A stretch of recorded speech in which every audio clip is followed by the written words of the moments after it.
طرح ابھر آئے کہ دماغ اس کا وزن محسوس کرے اور دماغ اس کے خد و خال کا خاکہ دیکھنے لگے، اور جن چیزوں پر چراغ کی روشنی بہت تیز پڑتی ہے تو وہ چیزیں تصور سے گزر کر مظہر بن جاتی ہیں۔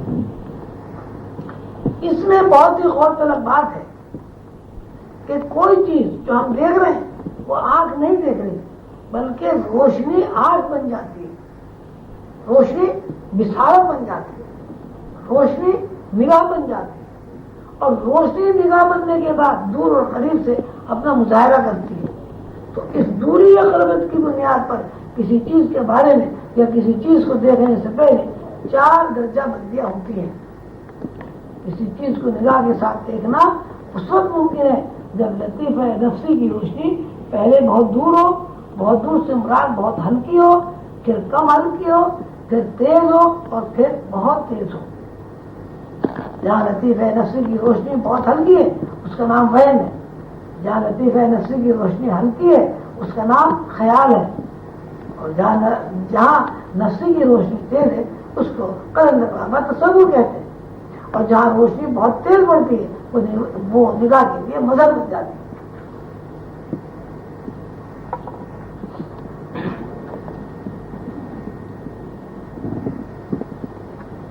یہ دیکھنے کا ایک قانون ہے۔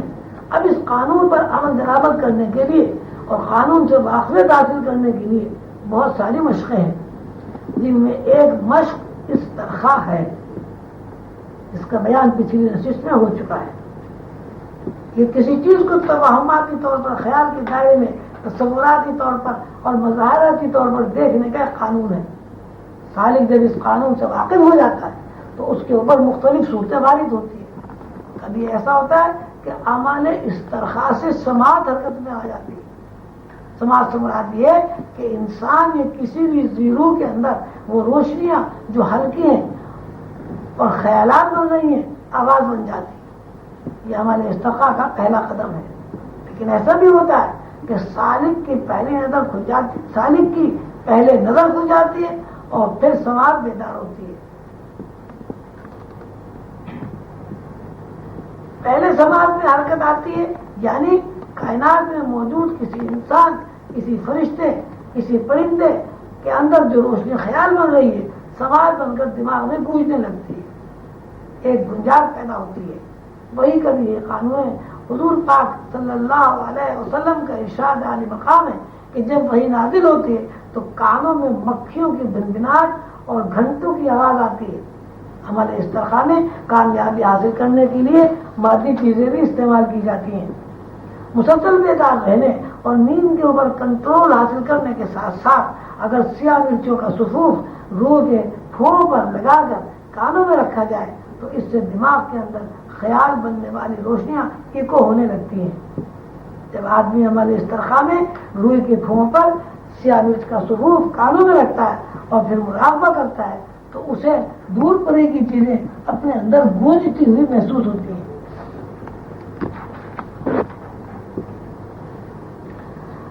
مثلا ایک آدمی عمل استرخاء کے بعد مراقبہ کر رہا ہے، اس کے کانوں میں روئی کے پھوڑے رکھے ہوئے ہیں، اس کا خیال کسی فیکٹری کی طرف چلا جاتا ہے۔ فیکٹری میں چلنے والی مشینوں کی آواز وہ باہر سننے کی بجائے اپنے اندر سنتا ہے۔ الحاظ القیاس وہ دوسری آوازیں بھی اپنے اندر سننا شروع کر دیتا ہے۔ سننے کی حس کے بعد عمل استرخاء میں سونگنے اور چھونے کی آواز بیدار ہوتے ہیں۔ لاکھوں سال کے فاصلے پر اگر کوئی خوشبو ہے اور خوشبو کی طرف سے متوجہ ہو گیا تو آدمی اس خوشبو کو سونگ لیتا ہے۔ اسی طرح کوئی چیز لاکھوں سال کے فاصلے پر موجود ہے اور خیال اس کی چھونے کی طرف منتقل ہو گیا تو آدمی اس کا لمس محسوس کرتا ہے۔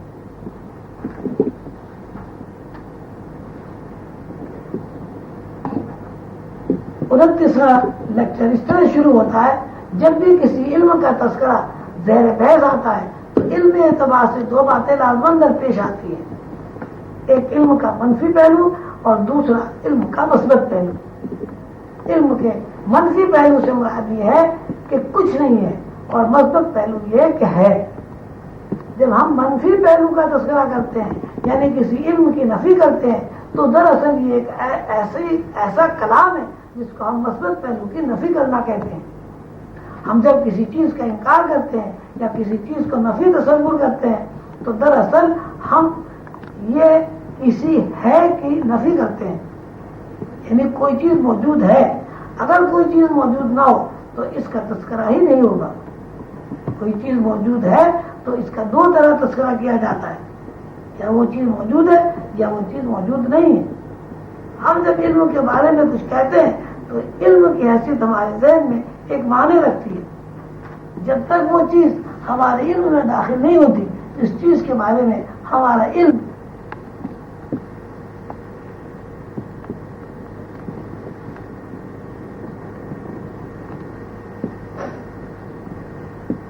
ہم جب علم کے بارے میں کچھ کہتے ہیں تو علم کی حیثیت ہمارے ذہن میں ایک معنی رکھتی ہے.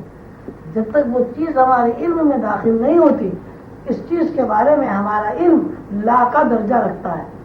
اور جب ہم اس علم کو سیکھ لیتے ہیں تو ہمارے ذہن میں یہ لا اللہ کی حیثیت اختیار کر جاتا ہے.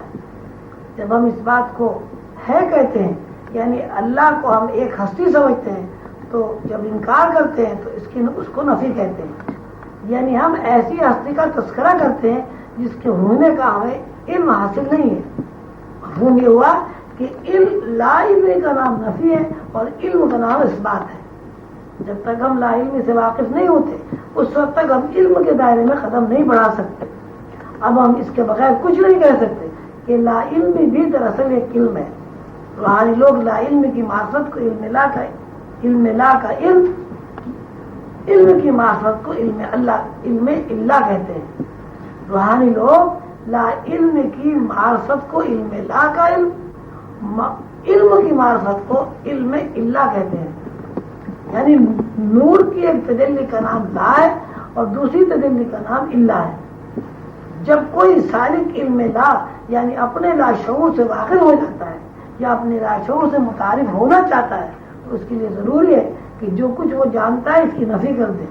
خارجی دنیا کی تمام توہمات، تمام تصورات اور تمام خیالات کو عارضی طور پر بھول جائے. جب تک وہ ایسا نہیں کرے گا اس وقت تک وہ اپنے ذہن کی داخلی گہرائیوں میں فکر نہیں کر سکتا. ایک آدمی کسی علم میں پی ایچ ڈی ہے اور دوسرے علم کی الف سے بھی واقفیت نہیں رکھتا. یہ علم سیکھنے کے لیے پی ایچ ڈی کے علم کی نفی کرنی ہوگی.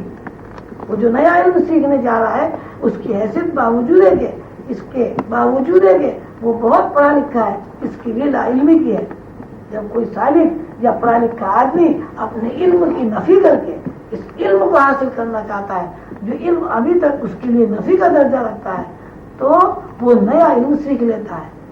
اور اگر وہ اپنی علمی حیثیت کو برقرار رکھتے ہوئے کوئی نیا علم سیکھنا چاہتا ہے جو علم فی الواقع نفی کا درجہ رکھتا ہے تو وہ نہیں سیکھ سکتا. عمل استرخاء کے ذریعے علم لا سے کوئی سالک متعارف ہو جاتا ہے. یہ ایسی بات ہے کہ ایک چھوٹا بچہ ہے جو قاعدے کے ابتدائی حروف سے بھی واقف نہیں ہے. اس کو ہم کسی استاد کی شاگردی میں لے جاتے ہیں. استاد اس کی لا علمی کو علمی دائرے میں جب داخل کرنا چاہتا ہے تو کہتا ہے الف. بچہ بغیر سمجھے اور بغیر علم کے استاد کی نقل میں الف کہتا ہے اور وہ بتدریج حروف کی شناخت کر کے یعنی لا علمی کو جان کر علم سیکھنا شروع کر دیتا ہے. لیکن اگر یہی بچہ علم لا سے واقف نہ ہونے کے باوجود علم کی حدود میں داخل ہو کر استاد کی بات تسلیم نہ کرے تو وہ علم نہیں سیکھ سکتا. مثلاً ایک باپ اپنے بیٹے کے ساتھ مکتب میں جاتا ہے. استاد بچے سے کہتا ہے الف. باپ اپنی علمی حیثیت کے مطابق یا اس علم کے مطابق جو اب باپ کے لیے علم لا نہیں رہا اپنے بچے سے یہ کہتا ہے بیٹا استاد سے پوچھو کہ الف کیوں ہے یا الف بے کیوں نہیں ہے، بے الف کیوں نہیں ہے. نتیجہ یہ نکلتا ہے کہ بچہ علم حاصل نہیں کر سکے گا. تو محفوظ کے قانون کے تحت ہم یہ تسلیم کرنے پر مجبور ہیں کہ جب تک ہم لا علمی کی معرفت حاصل نہیں کرتے ہمیں علم حاصل نہیں ہوتا. لا کے انوار اللہ تعالیٰ کی ایسی صفات ہیں جو وحدانیت کا تعارف کراتی ہیں. یعنی وہ انوار جن انوار سے ہم کسی بھی طرح واقف نہیں ہیں جب تک ہمارے لیے وقوف کا درجہ حاصل نہ کر لے ہم اللہ تعالیٰ کی وحدانیت کو نہیں سمجھ سکتے. حضور قلندر بابا اولیاء رحمۃ اللہ علیہ فرماتے ہیں کہ کئی مرتبہ لوگ سوال کر بیٹھتے ہیں کہ اللہ سے پہلے کیا تھا. حضور قلندر بابا اولیاء نے یہ ایک ایسی بات لکھی ہے جو ہر ذہین اور باشعور آدمی کے ذہن میں آتی ہے. ہر آدمی کے ذہن کسی نہ کسی وقت اس طرح ضرور مائل ہوتا ہے کہ اگر اللہ نے ہم کو بنایا ہے تو اللہ کو کس نے بنایا ہے. اگر ہم سے پہلے اللہ تھا تو اللہ سے پہلے کون تھا. یہ ایک ایسا سوال ہے کہ جس سے کوئی باشعور آدمی گزرے بغیر نہیں رہ سکتا. جو لوگ تفکر سے واقف نہیں ہیں وہ اس سوال کو محض خیال یا وسوسہ کہہ کر گزر جاتے ہیں. لیکن لوگوں کے ذہن میں تفکر اور لیکن جن لوگوں کے ذہن میں تفکر اور گہرائی ہے ان کا ذہن اس سوال کا بار بار اعادہ کرتا ہے. اور اگر جواب نہیں ملتا یا رہنمائی حاصل نہیں ہوتی تو وہ خدا کی ذات سے انکار کر بیٹھتے ہیں. بات صرف یہ ہے کہ وہ علم کی عقل سے اور اللہ کے ذہن سے لا علمی اور علم لا کو سمجھنا چاہتے ہیں، جو اس وقت تک ممکن نہیں ہے جب تک وہ علم لا کے انوار اور روشنیوں سے واقف نہ ہو. صوفی جب اللہ تعالیٰ کی صفت لا سے واقف ہو جاتا ہے تو اس کے ذہن سے اللہ کی موجودگی سے پہلے کسی کی موجودگی کا امکان باقی نہیں رہتا. حضور قلندر بابا اولیاء رحمۃ اللہ علیہ کا ارشاد ہے کہ جب سالک کا ذہن پوری طرح علم لا یا وحدانیت کے تصور کو سمجھ لیتا ہے تو دراصل وہ اللہ کی معرفت میں پہلا قدم اٹھا دیتا ہے. پہل اسے اپنی ذات کا عرفان حاصل ہوتا ہے اور وہ تلاش کرنے کے باوجود خود کو کہیں نہیں پاتا. جب اس کی علم کی نفی ہو جاتی ہے تو اللہ کی وحدانیت کا صحیح احساس اور معرفت کا صحیح مفہوم اس کے احساس میں داخل ہو جاتا ہے. یہی وہ مقام ہے جس کو فنائیت سے تعبیر کیا جاتا ہے. اس کو بعض لوگ فناء الہیت بھی کہتے ہیں. جب کوئی سالک لا کے انوار کو اپنے ادراک کی گہرائیوں میں محسوس کرنے لگتا ہے تو شعور سے بالا تر ہو کر لاشعور میں داخل ہو جاتا ہے. اور جب وہ یہ دیکھ لیتا ہے کہ اس کی اپنی ذات کی کوئی حیثیت نہیں ہے اور اس کا اپنا تمام علم نفی کا درجہ رکھتا ہے تو اس کے اندر اللہ کی محبت کا استخراج پیدا ہونا تو اس کے اندر اللہ کی محبت کا استخراج پیدا ہو جاتا ہے.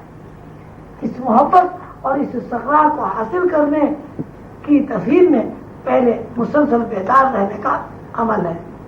مسلسل بیدار رہنے یعنی 72 گھنٹے تک جاگنے اور اس کے بعد 2 گھنٹے 45 منٹ کی نیند کی مشق کرنے سے سالک کے اندر قوت القاء پیدا ہو جاتی ہے. قوت القاء سے اس فکر کی بنیادیں پڑ جاتی ہیں جس فکر کے دائرے میں علم لا کے انوار اپنی وسعت کے ساتھ موجود ہے. مزید غور و فکر، مراقبہ، بیدار رہنے کی کوشش اور استرخاء کے ذریعے اس فکر میں حرکت، آب و تاب و توانائی آنے لگتی ہے. جب یہ توانائی نشوونما پا چکتی ہے اس وقت لا کے انوار ورود میں اندر کی آنکھ کے سامنے آنے لگتے ہیں. ورود اور ورود کے بارے میں پہلے تشریح کی جا چکی ہے.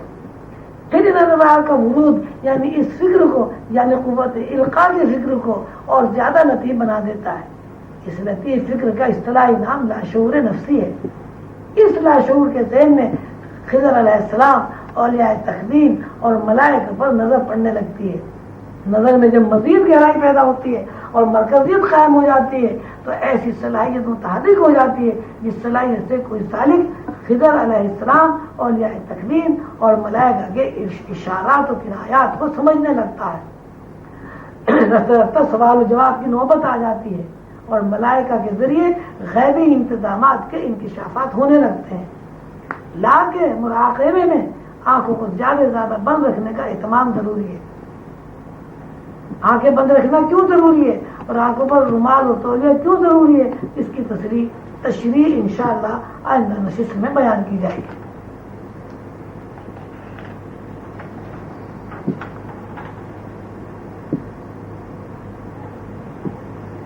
علم لا کو مرشد کریم حضور قلندر بابا اولیاء نے لاشعور کے نام سے بیان کیا ہے. مرشد کریم فرماتے ہیں کہ یہاں جو کچھ موجود ہے اس کی موجودگی میں انسان کی اپنی انفرادیت ہو یا نو کا قیام ہو، جنات یا فرشتے ہو، جنت یا دوزخ ہو، ارض و سماوات ہو، عرش و کرسی ہو، سب کی موجودگی کا انحصار علم کے اوپر ہے. علم کی 2 قسمیں بیان ہوئی ہیں. ایک چیز کو یا ایک رخ کو جس کو ہم جانتے ہیں اس کو علم کہتے ہیں، اور جن چیزوں سے ہم ناواقف ہیں ان چیزوں کا جب تذکرہ کرتے ہیں تو اس کا نام لا علمی رکھتے ہیں۔ لیکن جب لا علمی کا تذکرہ کرتے ہیں تو بہر صورت ہم اس علم کا تذکرہ کر رہے ہوتے ہیں جس علم سے ہم ناواقف ہیں، یعنی علم لا کی معرفت حاصل کرنے کے لیے ہمیں جو قاعدے اور طریقے اختیار کرنے پڑتے ہیں ان کو استرخاء یا لا کا مراقبہ کہا جاتا ہے۔ علم کی کوئی حیثیت ہو، وہ علم ہو یا لا علمی، دونوں کا تعلق بصارت سے ہے، دیکھنے سے ہے۔ ظاہرہ چیزیں ہم آنکھ سے دیکھتے ہیں، اور جو چیزیں ہماری لا علمی کی حیثیت رکھتی ہیں انہیں ہم باطن کی آنکھ یا روحانی آنکھ سے دیکھتے ہیں۔ تلاش یہ کرنا ہے کہ ظاہر آنکھ سے دیکھنے میں اور باطنی یا روحانی آنکھ سے دیکھنے میں کیا فرق ہے۔ ظاہر حالات میں جب ہم کسی چیز کو دیکھتے ہیں تو اس دیکھنے کی طرز کو اس طرح بیان کیا جائے گا کہ نگاہ کا ٹکراؤ دراصل کسی چیز کو دیکھنے کا سبب بنتا ہے، اور جب ہم نگاہ کے ٹکراؤ اور نگاہ کے دیکھنے کا تجزیہ کرتے ہیں تو یہ بات ہر شخص جانتا ہے، ہر شخص محسوس کرتا ہے کہ آنکھ کے دلوں پر پلک کی ضرورت پڑتی ہے۔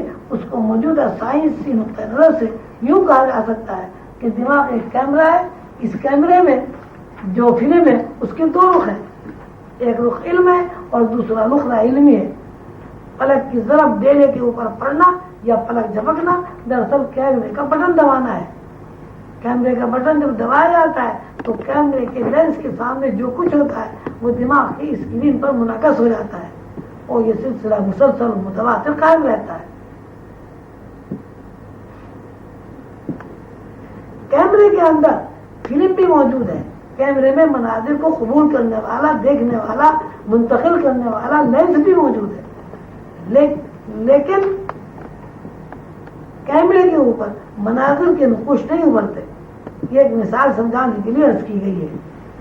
لوح محفوظ کا قانون یہ ہے کہ نظر کا ٹکراؤ جہاں واقع ہوگا وہی چیز دماغ کی اسکرین پر منعکس ہو جائے گی، اور جو چیز دماغ پر منعکس ہو جاتی ہے وہ آدمی کا علم ہے۔ یہ دیکھنے کی وہ طرز ہے جو مادی وجود کے ساتھ قائم ہے۔ دیکھنے کی دوسری طرز یہ ہے کہ کیمرہ موجود ہے، اس کے بٹن دبانے کی ضرورت پیش نہیں آتی۔ جیسے ہی کوئی منظر، کوئی صورت لینس کے سامنے آتی ہے، کیمرے کا بٹن از خود دب جاتا ہے اور فلم بن جاتی ہے۔ اس کی قریب ترین حالت جو ہر انسان کے ساتھ اور ہر نوع کے ہر فرد کے ساتھ وابستہ ہے وہ خواب ہے۔ اب ہم یوں کہیں گے کہ دیکھنے کی دو طرزیں ہیں۔ ایک طرز یہ ہے کہ آنکھ کا ڈیلا حرکت کرتا ہے اور آنکھ کے ڈیلے کے اوپر پلک کی ضرب پڑتی ہے۔ آنکھ کے ڈیلے کے اوپر پلک کی ضرب پڑتی رہے تو چیزیں نظر آتی رہتی ہے، یعنی نگاہ کام کرتی رہتی ہے۔ دوسری طرز یہ ہے کہ آنکھ کا ڈیلا حرکت نہ کرے اور نہ ہی ڈیلے کے اوپر پلک کی ضرب پڑے۔ یہ دیکھنا باطن میں دیکھنا ہے، یہ روح کی آنکھ کی بینائی ہے۔ اس کا تجربہ اس طرح ہو سکتا ہے کہ آنکھیں کھول کر آدمی بیٹھ جائے اور آنکھوں کے سامنے کوئی ایک ٹارگٹ ہو، مثلا ایک سیاہ دائرہ ہو، اس سیاہ دائرے کے اوپر نظریں اس طرح جما دی جائیں کہ پلک کی حرکت بھی ساکت ہو جائے اور ڈیلے کا ہلنا بھی بند ہو جائے۔ ڈیلے کا ہلنا بھی بند ہو جائے تو آنکھ کے سامنے جتنے مناظر ہیں وہ حذف ہو جائیں گے، اور جیسے جیسے آنکھ کی پتلی کی حرکت قائم ہوتی چلی جائے گی اسی مناسبت سے مادی آنکھ سے نظر آنے والے تمام مناظر حذف ہوتے چلے جائیں گے۔ مرشد کریم حضور قبلہ قلندر بابا اولیاء کے اوپر جب استخراج کی کیفیت طاری ہوتی تھی تو میں نے بہت غور سے حضور کی آنکھوں کا مطالعہ کیا ہے۔ ایسا لگتا تھا کہ کسی ایک نقطے پر آنکھ مرکوز ہو گئی ہے، نہ پلک جھپکتی تھی نہ ڈیلے میں حرکت طاری ہوتی تھی۔ بعض اوقات کی حرکت ایک ایک گھنٹے تک طاری رہتی تھی۔ لا کا مراقبہ دراصل ہمیں اس طرح متوجہ کرتا ہے کہ ہم علمی اعتبار سے مادی جسم میں موجود رہتے ہوئے عقل و شعور کے اعتبار سے جو کچھ جانتے ہیں اس کی نفی کر دی جائے، اور نفی کرنے کا طریقہ یہ ہے کہ بیداری میں بینائی جس طرح کام کرتی ہے اس کے طریقہ کار کو بدل دیا جائے، یعنی آنکھ کے ڈیلوں کو زیادہ سے زیادہ معطل کیا جائے۔ آنکھ کے ڈیلوں کو معطل میں، آنکھ کے ڈیلوں کے تعطل میں جتنا اضافہ ہوگا یہ دلوں کی حرکت جتنی دیر تک بند رہے گی اسی مناسبت سے باطنی نگاہ کی قوت بڑھتی چلی جائے گی. جس طرح پلک کی چوٹ سے نئے نئے مناظر آنکھ کے سامنے آتے ہیں اور لطیفہ نفسی انہیں نہ صرف دیکھتا ہے محسوس بھی کرتا ہے انہیں معنی بھی بناتا ہے. اگر دلوں میں پوری طرح تعطل واقع ہو جائے تو نفس کا کام معطل ہونے لگتا ہے. لطیفہ نفسی کو چونکہ مسلسل اور متواتر نہر تظہیر فیڈ کر رہی ہے اس لیے اس کی حرکت بند نہیں ہو سکتی. جب ہم ظاہرہ نگاہ کو ایک نقطے پر مرکوز کر کے دلوں کی حرکت کو معطل کر دیتے ہیں چونکہ دیکھنے کا عمل پوری طرح قائم نہیں رہتا اس لیے نفسی میں نہر تظہیر کی روشنیوں کا اتنا زیادہ ذخیرہ ہو جاتا ہے کہ لطیفہ نفسی میں اشتعال پیدا ہو جاتا ہے اور وہ روشنیاں منتشر ہو کر بکھرنے لگتی ہے. دراصل روشنیوں کا یہ ابال اور نفسی سے روشنیوں کا باہر بکھرنا ہی باطنی نگاہ کی حرکت ہے. یہ باطنی نگاہ جب بیدار ہو جاتی ہے اور مسلسل مشق کے ذریعے اس بیداری کو قائم رکھا جاتا ہے تو باطنی نگاہ تیز ہو جاتی ہے اور نگاہ کی تیزی ایسی نگاہ کا ذریعہ بن جاتی ہے جو نگاہ مادی خول میں بند ہو کر اور مادی خول سے آزاد ہو کر بیک وقت ادھر اور ادھر عالم دنیا اور عالم غیب میں بیک وقت دیکھتی ہے. ظاہر اور باطن دونوں دنیاؤں میں آنکھ کا بیک وقت دیکھنا تصوف کی اصطلاح میں شہود کہلاتا ہے. یہ ایک دیکھنے کا قانون بیان ہوا کہ انسان کے اندر جسمانی آنکھ اور انسان کی اپنی روحانی آنکھ کس طرح دیکھتی ہے. دیکھنے کے ساتھ ساتھ ہم کسی چیز کو دیکھنے کے بعد اس کی معنویت سے بھی آگاہ ہوتے ہیں. دلوں پر پلک کی طرف سے بتدریج دیکھنے کے عمل کے ساتھ ساتھ نگاہ ذہن کو اطلاع بھی پہنچاتی ہے. تیسری بات یہ ہے کہ جب ہم ایک چیز کو دیکھنے کے بعد دوسری چیز کو دیکھتے ہیں یا ایک منزل سے نکل کر دوسرے منزل میں داخل ہوتے ہیں تو پلک جھپکنے کے عمل کے ساتھ ساتھ ہر چیز کی روشنیوں کا تعلق عارضی طور پر منقطع ہو جاتا ہے. جتنی دیر بھی تعلق منقطع ہوتا ہے اور دوسری شے سے تعلق قائم ہوتا ہے اسی اثنا میں اسی وقفے میں نگاہ ذہن کو یہ بتا دیتی ہے کہ میں نے کیا دیکھا ہے. اگر ہم بیداری میں دیکھی ہوئی چیزوں کی معنوی شکل و صورت بیدار کرنا چاہیں تو ظاہر ہمیں بیداری میں دیکھنے کی طرزوں کے خلاف اہتمام کرنا پڑے گا اور اس کی صورت یہ ہوگی کہ ہم اپنے ارادے اور اپنے دلوں کو معطل اور غیر متحرک کرنے کے لیے حضور قلندر بابا اولیاء رحمۃ اللہ علیہ نے دو طریقے بیان کیے ہیں. ایک طریقہ یہ ہے کہ سالک اندھیرے میں آنکھ کو جھپکائے بغیر دیکھے اور دوسرا طریقہ یہ ہے کہ اپنے ارادے سے آنکھ بند کرے اور آنکھوں کے اوپر کوئی روئے دار کپڑا یا تولیہ اس طرح باندھ لے کہ آنکھوں کے دلوں کی معطل اور آنکھوں کے دلوں کی حرکت معطل اور غیر مطابق ہو جائے. جب ہم آنکھوں کے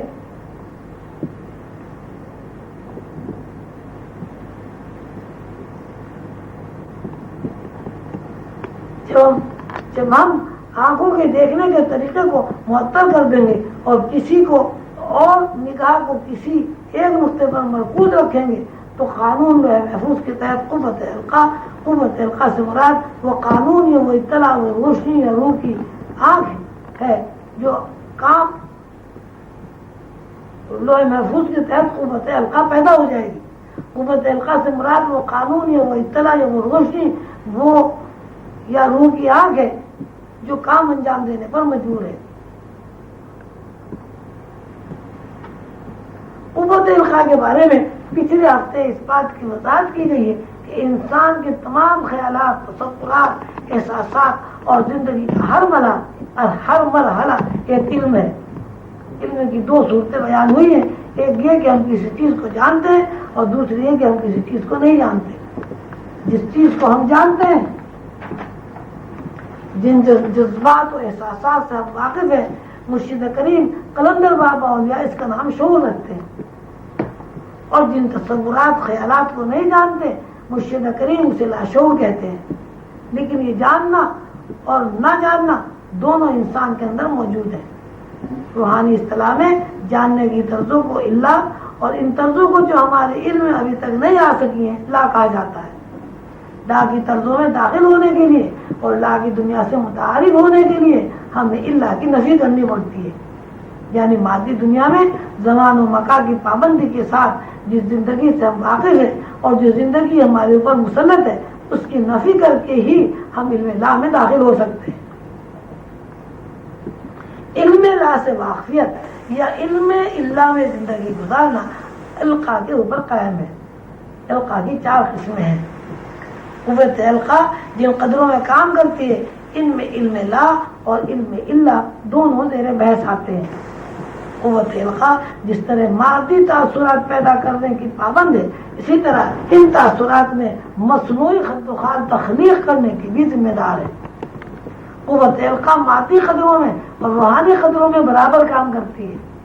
لا کی تجلیات کا مرکز قوت القا ہے اور لا کے اندر داخل ہونے کے بعد صفات سے گزر کر ذات کی تجلیات کا عرفان حاصل ہوتا ہے. پہلا تنزل یہ ہے کہ موجودات کے بارے میں اللہ کا علم تخلیق پایا جاتا ہے. یعنی اللہ کے ذہن میں کائنات کی موجودگی کا پروگرام جس طرح موجود ہے اس کا پہلا مظاہرہ ہوتا ہے. اس مظاہرے کو علم قلم بھی کہا جاتا ہے. علم قلم سے گزر کر جب اللہ کا علم یا اللہ کے اسرار و رموز تجلیات میں ظاہر ہوتے ہیں تو یہ دوسرا تنزل ہے. اور یہ تمام اسرار و رموز اور اللہ کی تجلیات جو ہے محفوظ پر نقش ہے. مطلب یہ کہ اللہ کے ذہن میں کائنات کا پروگرام جس طرح موجود تھا یا ہے اس کی پہلی تشکیل حکم الہی کی بساط ہے. یہ اللہ کا حکم جو کائنات کا روپ اختیار کر چکا ہے اس کی نوعیت اجمال کی ہے. یعنی ابھی تک خد و خال سامنے نہیں آئے.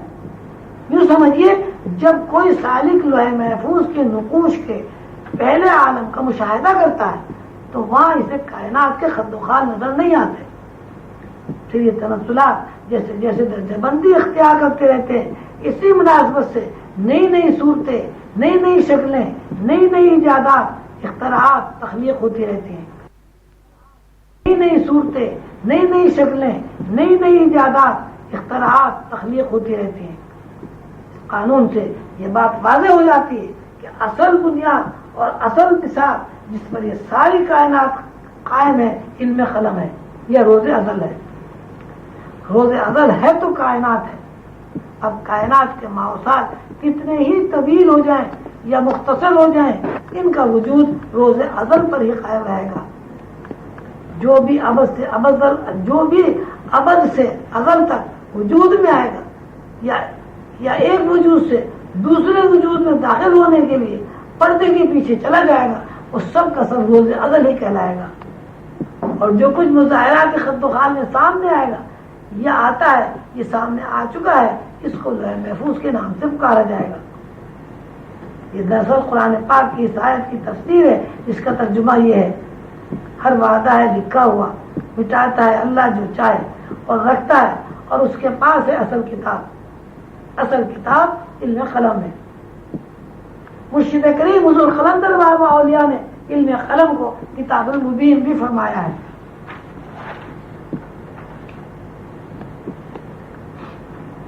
مرشد کریم نے سینما کے بارے میں جو مثال دی ہے وہ بہت زیادہ غور طلب ہے.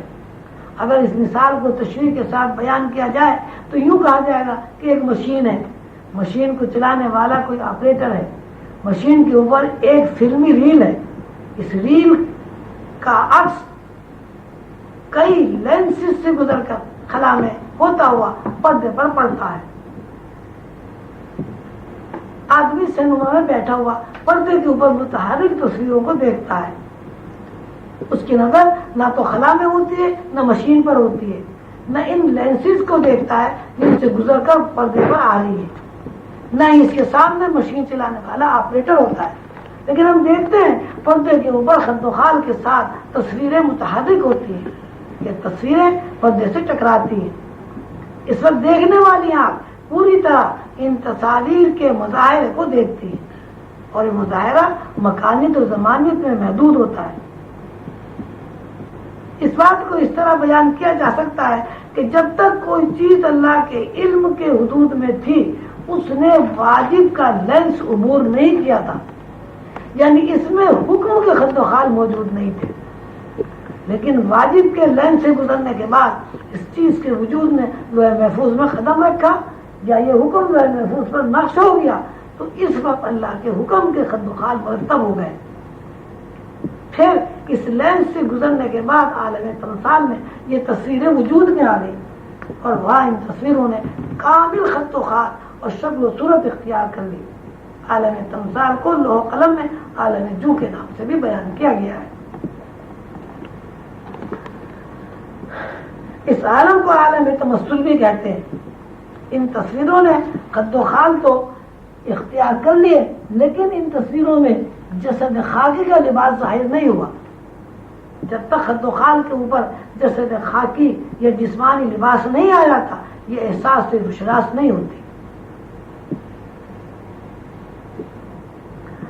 اس کی پیشن اور سمری اس طرح بنے گی کہ القاء کی ابتدائی منزل یہ ہے کہ موجودات اللہ کے علم میں موجود ہیں، وہاں اللہ کے حکم کے خد و خال نہیں بنے۔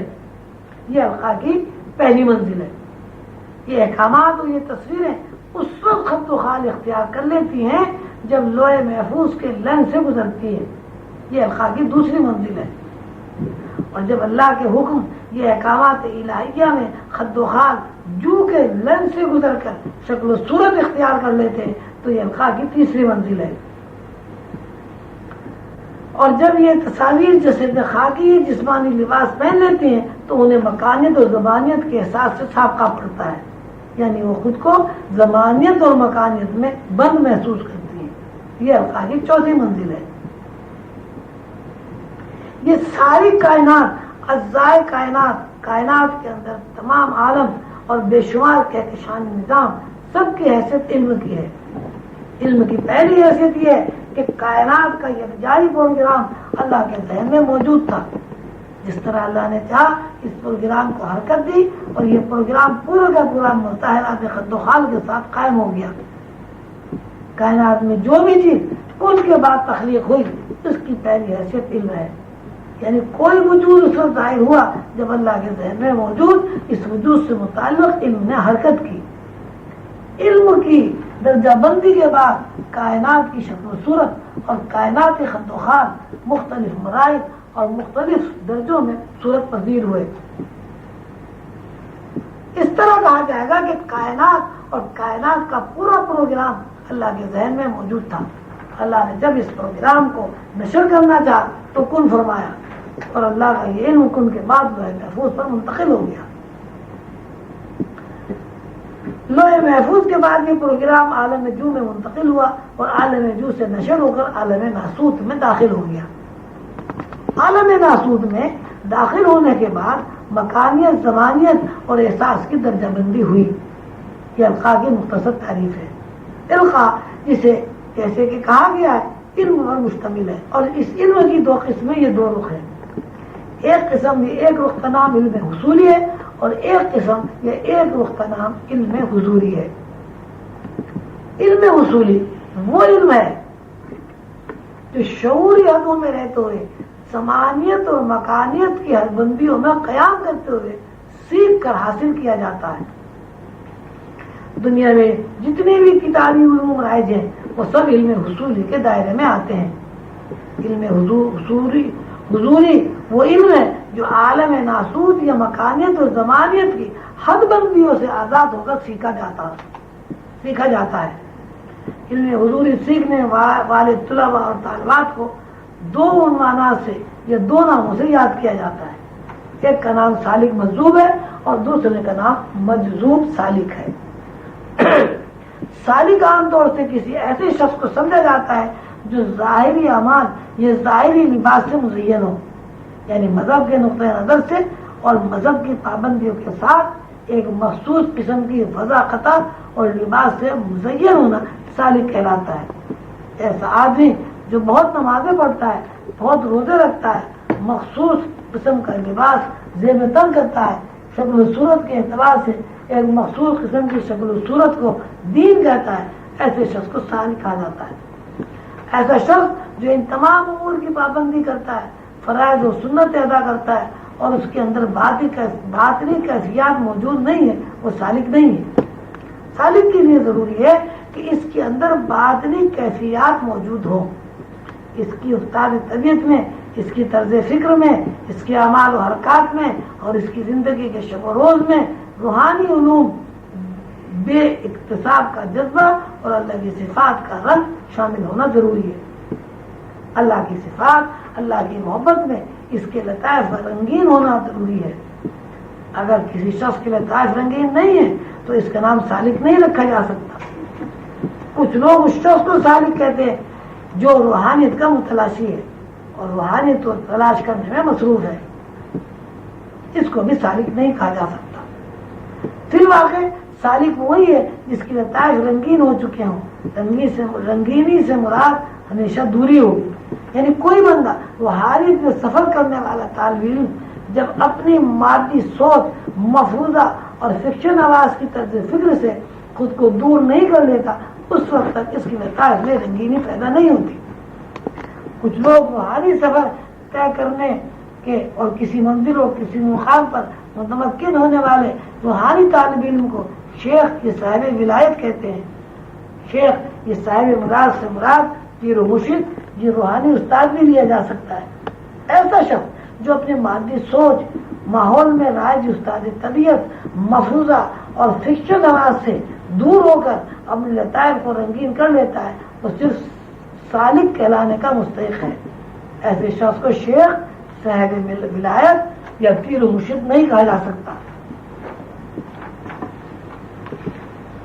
شیخ صاحب ولایت اس شخص کو کہتے ہیں جو توحید افعالی سے ترقی کر کر توحید افعالی کی تشریح بیان کی جا چکی ہے، توحید صفات کی منزل میں داخل ہو جائے۔ یہاں صورتحال یہ ہے کہ ہر وہ شخص جس نے لطائف کے رنگین ہونے میں کوشش کی ہو یا نہ کی ہو، شیخ، صاحب ولایت یا پیر و مرشد بنا دیا جاتا ہے۔ میری تحقیق کے مطابق پیر و مرشد اور شیخ صاحبان کی بہت بڑی تعداد ایسی ہے جنہوں نے صرف ایک بار سیدنا حضور علیہ الصلوۃ والسلام کی زیارت کر لی۔ اس زیارت کی بنیاد پر ان کے پیر و مرشد حضرات نے اپنا خلیفہ مجاز قرار دے دیا، جبکہ ان کا علم اتنا محدود ہوتا ہے کہ ان حضرات کو خواب کی علمی حیثیت کا بھی پتہ نہیں ہوتا۔ یہی وجہ ہے کہ آج روحانیت بھی ایک کھیل تماشا بن گئی ہے۔ سیدھی سی بات ہے کہ ایک استاد جو علم جانتا ہی نہیں ہے وہ اپنے شاگردوں کو کیا پڑھائے گا۔ بہرحال یہ سلسلہ قائم ہے۔ مرشد کریم حضور قلندر بابا اولیاء نے مجھ سے ایک دفعہ ارشاد فرمایا کہ حضور کے زمانے میں لوگ 25% روحانی ہوتے تھے۔ آج 1400 سال کے بعد یہ پرسنٹیج اس قدر گھٹ گئی ہے کہ اب 11.5 لاکھ آدمیوں میں ایک آدمی روحانی ہوتا ہے۔ وجہ وہی ہے کہ سالک اور منزل رسیدہ لوگوں کے بارے میں علم نفی کی حیثیت رکھتا ہے۔ سالک مذہب کی تعریف میں لوگ عجیب عجیب باتیں کرتے ہیں۔ جو لوگ پاگل و بدحواس ہوتے ہیں لوگ انہیں مجذوب کہہ دیتے ہیں، حالانکہ جو بندہ اللہ کے ذاتی علوم کا وارث ہے وہ پاگل کیسے ہو سکتا ہے؟ کچھ لوگ اس کے باوجود مذہب سالک یہ سالک مذہب کے بارے میں زیادہ نہیں جانتے، کہتے ہیں کہ مذہب سالک سے افضل ہے، لیکن یہ فیصلہ کیسے کیا جائے کہ سالک کون ہے اور سالک مذہب کون ہے؟ مذہب اس شخص کو کہا جاتا ہے جو توحید افعالی اور توحید صفاتی سے گزر کر ایسے عالم میں داخل ہو جاتا ہے جہاں اللہ خود اسے اپنی طرف کھینچ لیتا ہے۔ پچھلے اسباق میں قرب فرائض اور قرب نوافل کا تذکرہ ہوا ہے۔ قرب نوافل وہ تمام احکامات جو عام معاشرے پر لاگو ہیں اور جن میں معاشرے کا ہر فرد بندھا ہوا ہے، روزہ، نماز، حج، زکوٰۃ وغیرہ، یہ سب قرب نوافل کے دائرے میں آتے ہیں۔ قرب نوافل کے ذریعے کسی آدمی کے لطائف رنگین ہو جاتے ہیں اور لطائف کی رنگینی کے بعد وہ سالک کہلانے کا مستحق ہے، لیکن قرب نوافل کے ذریعے کوئی بندہ توحید ذاتی میں داخل نہیں ہو سکتا۔ توحید ذاتی میں داخل ہونے کے لیے بندے کے اندر اس طرز فکر کا متحرک ہونا ضروری ہے جو اللہ کی اپنی طرز فکر ہے۔ مذہب ایک ایسی طرز فکر رکھتا ہے جس طرز فکر میں وہ اللہ کی مشیت کے ساتھ ہم رشتہ ہوتا ہے۔ قرآن پاک میں ان لوگوں کا تذکرہ اللہ تعالیٰ نے فرمایا ہے کہ وہ لوگ جو علم میں راسخ ہیں، مستحکم ہیں، ان کے اندر علم کی بنیادیں مضبوط ہیں اور وہ اس علم سے واقف ہے جو اللہ کا ذاتی علم ہے، وہ کہتے ہیں کہ ہم اس بات پر یقین رکھتے ہیں کہ ہر بات، ہر عمل، ہر حکم، ہر چیز اللہ کی طرف سے ہے۔ آپ حضرات کو بتایا جا چکا ہے کہ یقین مشاہدے سے مشروط ہے۔ جب تک کسی چیز کا مشاہدہ نہ ہو جائے، آپ اس چیز کو نہ دیکھ لیں، وہ بات یقین کے دائرے میں داخل نہیں ہوتی۔ جس شخص کی روح میں فطری طور پر، استاد طبیعت کے طور پر انسلاخ واقع ہوتا ہے، یعنی اس کے اندر علم راسخ ہوتا ہے، کائنات اور غیب کی دنیا اس کے مشاہدے میں ہوتی ہے، وہ ظاہری طور پر اور باطنی طور پر کسی علامت کے ذریعے کوئی نشانی دیکھ کر یہ سمجھتا ہے، یہ دیکھتا ہے کہ غیب کے پیچھے ایک تحقق موجود ہے، اور اس تحقق کے اشارے پر ہی مخفی دنیا متحرک ہے، اور اس عالم مخفی کے اعمال و حرکات ہی ساری کائنات ہے۔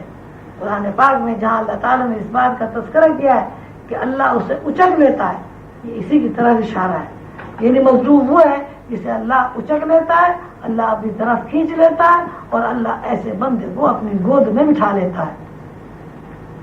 تصوف اور روحانیت کے بارے میں عام طور پر یہ اعتراض کیا جاتا ہے کہ حضور علیہ الصلوۃ والسلام کے زمانے میں صحابہ کرام نے روحانی علوم یا تصوف کی تدوین نہیں کی، چونکہ صحابہ کرام کے زمانے میں روحانی علوم کی تدوین نہیں ہوئی، اور روحانی علوم کے بارے میں ایسے مشاہدات نہیں ملتے جن کو سند مان کر تصوف و روحانیت کو تسلیم کیا جائے، اس لیے تصوف کی کوئی حیثیت نہیں۔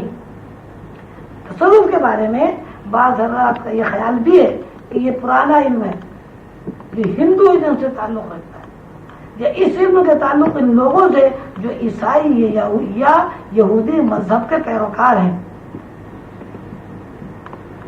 یا عیسائی اور یہودی مذہب کے پیروکار ہوتے ہوئے راہب کہلائے، یعنی انہوں نے دنیاوی دلچسپیاں ختم کر کے، دنیا کے ہنگاموں سے اپنا رشتہ منقطع کر کے ایک ایسی راہ کا تعین کیا جو عوام الناس سے ہٹ کر تھا۔ کائنات اور کائنات کے اندر موجود رنگینیاں اللہ تعالیٰ نے اس لیے نہیں پیدا کی کہ آدمی ان سے منہ موڑ کر دنیا کی لذتوں سے فرار اختیار کر کے کسی بیابان یا کسی کوشے میں جا بیٹھے۔ مرشد کریم حضور قلندر بابا اولیاء نے ان سوالات کا جواب دینے کی کوشش کی ہے۔ مرشد کریم فرماتے ہیں کہ اللہ تعالیٰ نے نوع انسانی اور نوع جنات کا تعلق دو طریقوں پر قائم کیا ہے۔ ایک طریقہ یہ ہے کہ اللہ کی تجلی کسی بندے کو اپنی طرف متوجہ کر لے، اور اس بندے کی طرز فکر میں اللہ کی ذات اور صفات مستحکم ہو جائے، یعنی جب بھی وہ کوئی کام کرے یا عمل کرے تو ارادتاً یا غیر ارادی طور پر اس کا ذہن اللہ کی طرف متوجہ ہو جائے۔ یہ طرز فکر انبیاء علیہ السلام کی ہے۔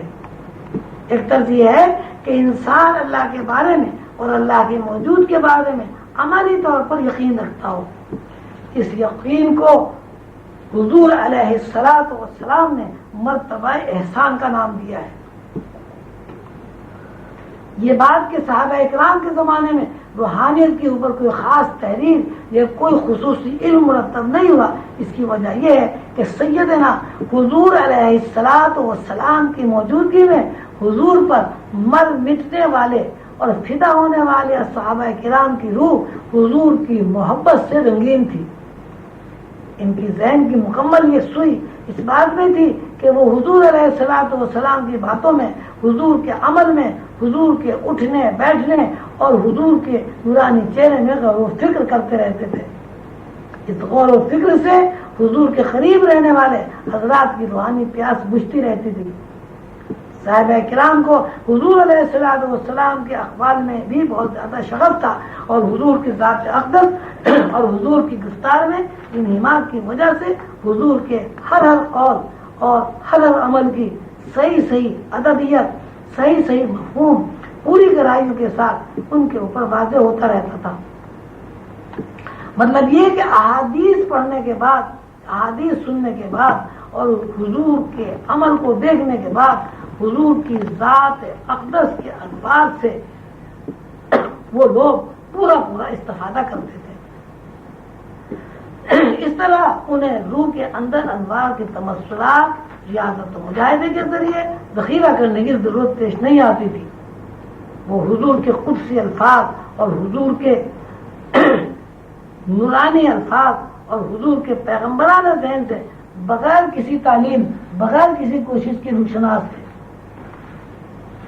مرشد کریم قلندر بابا اولیاء فرماتے ہیں کہ جب مجھے عالم بالا کی سیر کرنے کے مواقع حاصل ہوئے تو میں نے یہ دیکھا کہ صحابہ کرام کی ارواح میں ان کی روح میں یعنی ان کی روح انسانی ان کے عین میں ان کے لطیف روحی و سری میں قرآن پاک کے انوار اور احادیث کے انوار موجود ہیں.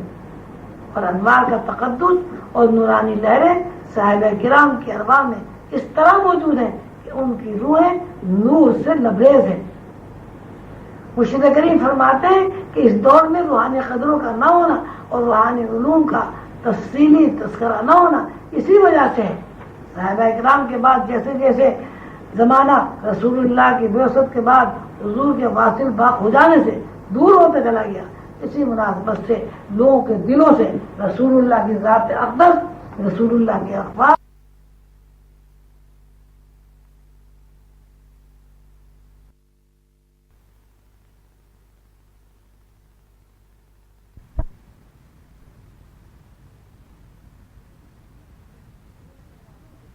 اسی مناسبت سے لوگوں کے دلوں سے رسول اللہ کی ذات اقدس رسول اللہ کے اقوال رسول اللہ کے کردار اور قرآن پاک کے انوار سے دور ہوتا چلا گیا.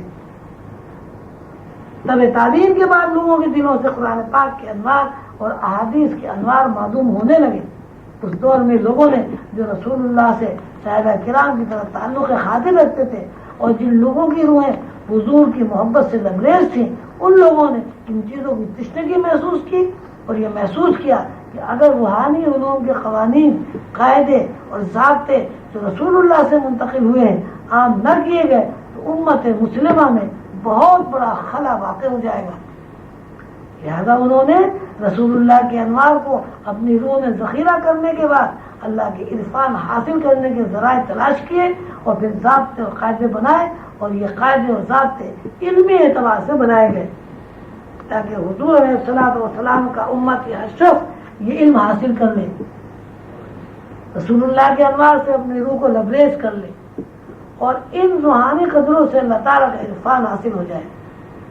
چنانچہ شیخ نجم الدین اور ان کے شاگرد مثلا شیخ شہاب الدین سہروردی خواجہ معین الدین چشتی ایسے لوگ گزرے ہیں جنہوں نے علمی حیثیت میں اللہ تک رسائی کے مختلف طریقے اور لاشمار اختراعات ایجاد کی.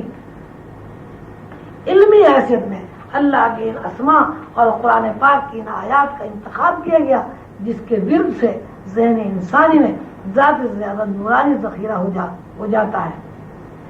شیخ حسن بصری کے زمانے تک یہ چیزیں نہیں ملتی.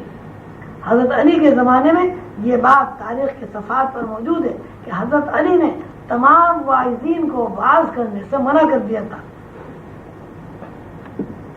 صرف ایک ہستی شیخ حسن بصری ایسی تھی جن کو حضرت علی کی طرف سے وعظ کرنے کی اجازت تھی. یہ بات مجھے حضور قلندر بابا اولیاء نے بتائی ہے. حضرت حسن بصری کے بعد ایسا دور آیا کہ حضور کی ذات بابرکات کے متعلق انوار و تجلیات سے لوگوں کے ذہن دور ہونے لگے اور اللہ کی صفات کے جاننے میں وہی نماغ نہیں رہا جو صحابہ کرام کے زمانے میں تھا. لہذا علماء تصوف یا روحانیت اللہ کی ذات اور حضور کے انوار کو سمجھنے کے لیے طرز فکر قائم کی. لہذا علماء تصوف یا روحانیت کے علم برداروں نے اللہ کی ذات اور حضور کے انوار کو سمجھنے کے لیے طرز فکری قدریں قائم کی. اسی ربط کو نسبت علمیہ کہا جاتا ہے.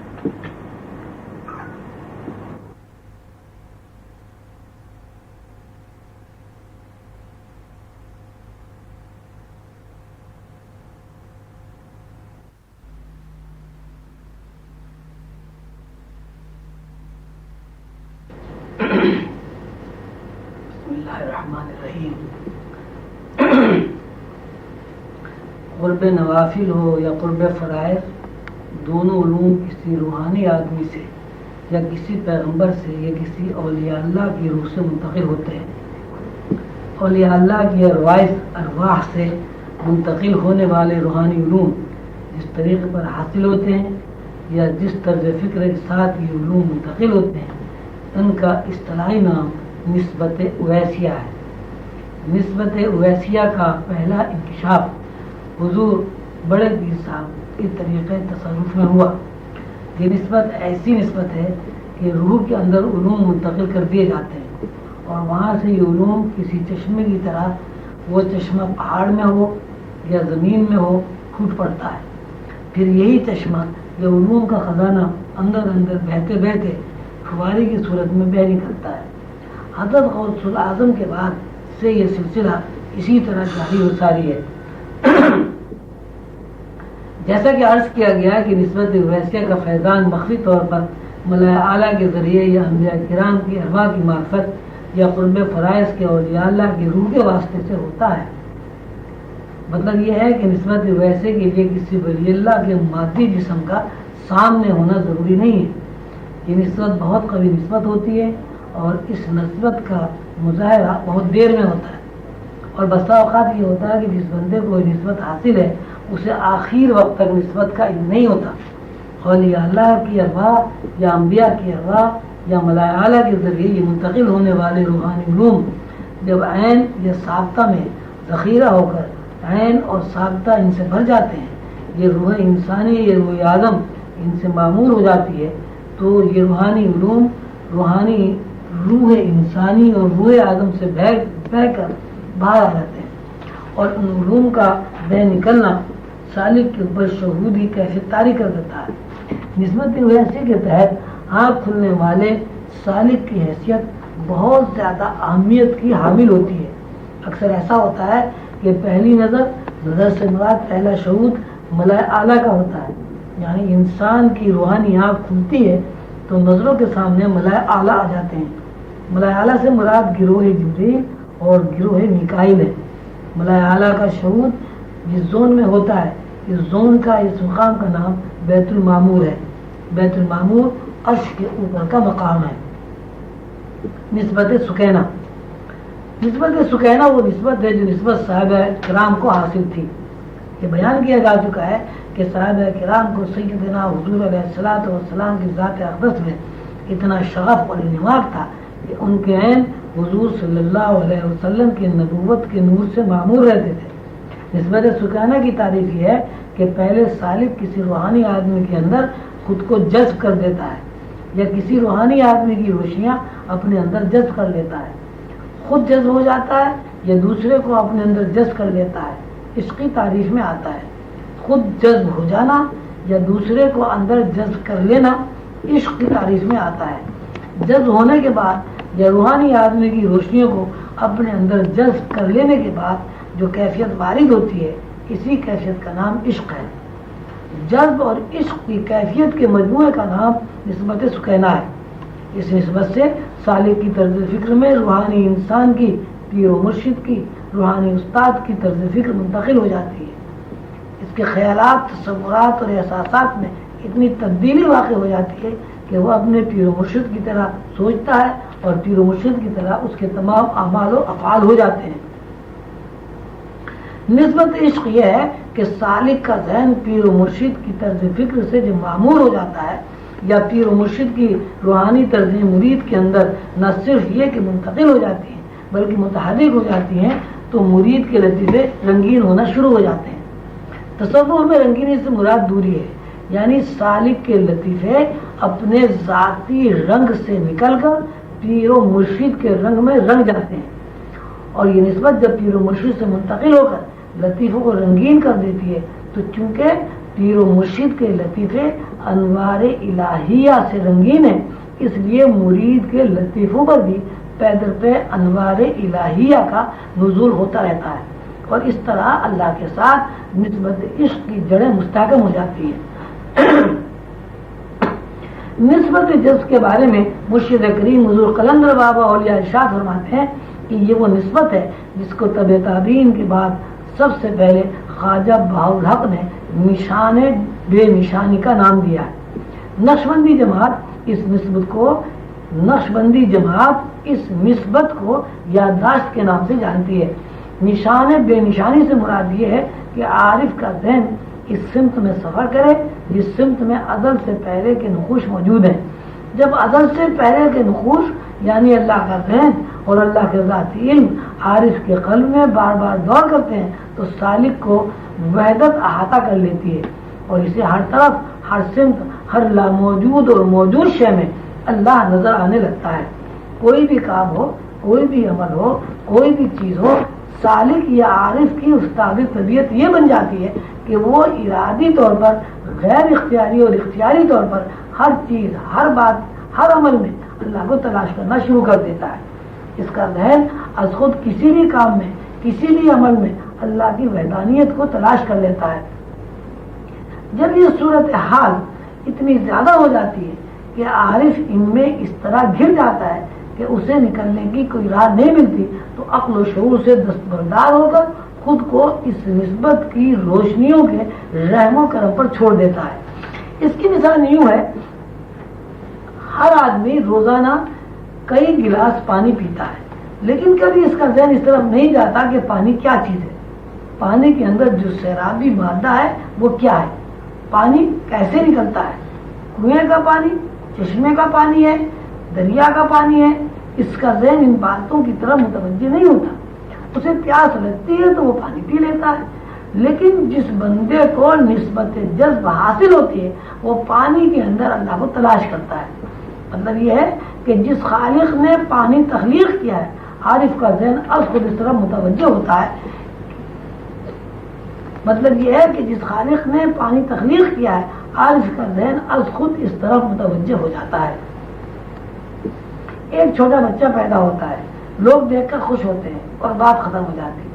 عارف جب پیدا ہونے والے بچے کو دیکھتا ہے تو اس کا ذہن از خود بغیر کسی ارادے اور اختیار کے اس طرح متوجہ ہو جاتا ہے کہ اللہ نے اس بچے کو 9 ماہ تک ماں کے پیٹ میں بغیر کسی وسیلے کے رزق فراہم کیا ہے۔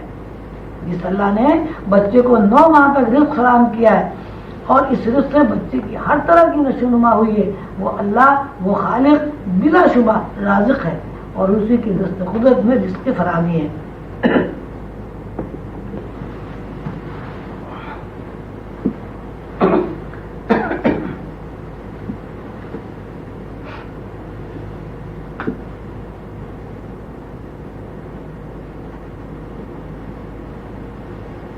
جس اللہ نے بچے کو 9 ماہ تک رزق فراہم کیا ہے، اس رزق سے بچے کی ہر طرح کی نشو نما ہوئی ہے، وہ اللہ، وہ خالق بلا شبہ رازق ہے اور اسی کے دست قدرت میں رزق کی فراہمی ہے۔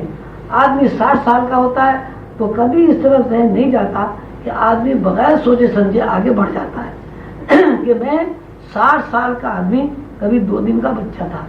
نسبت جذب رکھنے والا بندہ بار بار اس بات کا ذہنی طور پر اعادہ کرتا ہے کہ کوئی ہستی اور وہ ہستی اللہ ہے جس نے مجھے 2 دن کے بچے کو 60 سال تک وسائل فراہم کیے۔ رفتہ رفتہ یہ کیفیت اور یہ وعدات قلبی اتنی زیادہ ہو جاتی ہے اور اس نسبت کی شعاؤں کا ہجوم اس قدر وسعت اختیار کر لیتا ہے کہ عارف کا ذہن ہر طرف سے ہٹ کر یہ سوچنا شروع کر دیتا ہے کہ فی الواقع میری اپنی کوئی ہستی نہیں ہے، میری ہستی کے اوپر اللہ کا احاطہ ہے اور اس احاطے ہی میں میں پیدا ہوا اور اس احاطے ہی میں پروان چڑھا اور اس احاطے ہی میں میں دنیا سے رخصت ہو کر دوسری دنیا میں منتقل ہو جاؤں گا۔ یہ کیفیت اگر عقل و شعور پر اس طرح مسلط ہو جائے کہ آدمی کی اپنی انا، آدمی کا اپنا جسم، اپنا ارادہ، اپنا اختیار نسبت جذب کے احاطے میں معدوم ہو جائے تو آدمی کے اوپر جذب طاری ہو جاتا ہے اور وہ جذب کے عالم میں عقل و شعور سے بے دست و پا ہو جاتا ہے۔ علوم کی منتقلی کا تعلق طرز فکر اور نسبت کے اوپر قائم ہے۔ نسبت کی قسموں کے بیان میں مختصراً یہ بات بتا دی گئی ہے کہ نسبت ذہنی ارتباط سے قائم ہوتی ہے۔ مثلا ایک نسبت یہ ہے کہ جو صحابہ کرام کو حضور کی ذات اقدس سے ہے۔ صحابہ کرام کو جتنا حضور پاک صلی اللہ علیہ وسلم سے عشق تھا اسی مناسبت سے حضور کی محبت کے ذریعے ان کے اندر نور نبوت کا ذخیرہ ہوتا رہا۔ جیسے جیسے نور نبوت کا ذخیرہ صحابہ کرام کے آیان میں ذخیرہ ہوتا رہا، اسی مناسبت سے ان کے لطیفے رنگین ہوتے رہے۔ لطیفوں کی رنگینی کے بارے میں یہ بات وضاحت کے ساتھ بیان کی جا چکی ہے کہ لطیفے کے رنگین ہونے سے مراد ہر انسان کی اپنی ذاتی طرز فکر سے دوری ہے۔ ذاتی طرز فکر سے دوری کی تشریح ہے کہ انسان اپنی ذہنی تربیت، اپنے ذہنی رجحانات اور ماحول کے زیر اثر جو زندگی گزار رہا ہے اور جو زندگی نسلاً بعد نسلاً گزارتا رہا ہے، زندگی کی ان قدیم طرزوں میں تغیر پیدا ہو جائے۔ ایسا تغیر جس کی بنیاد پر انسان ہوش و حواس میں رہتے ہوئے اور اپنی پوری صلاحیت و شعوری تقاضوں کی موجودگی میں اپنی انا کی نفی کر دے۔ ایک طرف اپنی انا کی نفی کرے اور دوسری طرف کسی ہستی کے تشخص کو اپنے اوپر محیط کر دے۔ جیسے جیسے تشخص محیط ہوتا چلا جاتا ہے، اسی مناسبت سے آدمی کی طرز فکر میں تبدیلی واقع ہوتی رہتی ہے، اور ایک وقت ایسا آتا ہے کہ دو بندوں کی طرز فکر ایک بن جاتی ہے، یعنی جو تشخص انسانی انا پر محیط ہے وہی تشخص احاطہ کیے ہوئے بندے کا بن جاتا ہے۔ اس سلسلے میں خواجہ باقر باللہ کی مثال پیش کی جاتی ہے۔ ایک نان بھائی حضرت کا دوست تھا۔ حضرت خواجہ صاحب اس کے یہاں کھانا کھاتے تھے اور وہ خواجہ صاحب کے ساتھ ساتھ خواجہ صاحب کے مہمانوں کے لیے بھی طعام کا انتظام کرتا تھا۔ ایک روز خوش ہو کر خواجہ صاحب نے اپنے دوست نان بھائی سے کہا، جو مانگتا ہے مانگ لے۔ نان بھائی نے جواباً عرض کیا کہ میں چاہتا ہوں کہ آپ مجھے اپنا جیسا بنا دیں۔ نان بھائی کا اصرار قائم رہا تو خواجہ صاحب نے نان بھائی کی اوپر توجہ کی۔ تاریخ بتاتی ہے کہ جب اپنے اور نان بھائی کے سر کے اوپر سے خواجہ صاحب نے رومال ہٹایا تو دونوں ایک شکل کے تھے، یعنی خواجہ نقشبندی کا تشخص نان بھائی کے اندر اس طرح منتقل ہو گیا کہ نان بھائی کی شکل و صورت بھی خواجہ صاحب جیسی بن گئی۔ یہ بھی بتایا جاتا ہے کہ نان بھائی خواجہ صاحب کے اس تصرف کو برداشت نہیں کر سکا اور چند روز زندہ رہ کر مر گیا۔ اسی طرح جب کسی سالک کے اوپر اس کے پیر و مرشد کا تشخص محیط ہو جاتا ہے تو مرید کی طرز فکر میں بھی احاطہ کرنے کی مناسبت سے تبدیلی واقع ہو جاتی ہے۔ مختصر یہ کہ کسی سالک کی روح میں کسی روحانی استاد، روحانی باپ یا پیر و مرشد کی طرز فکر کی منتقلی کا نام نسبت ہے۔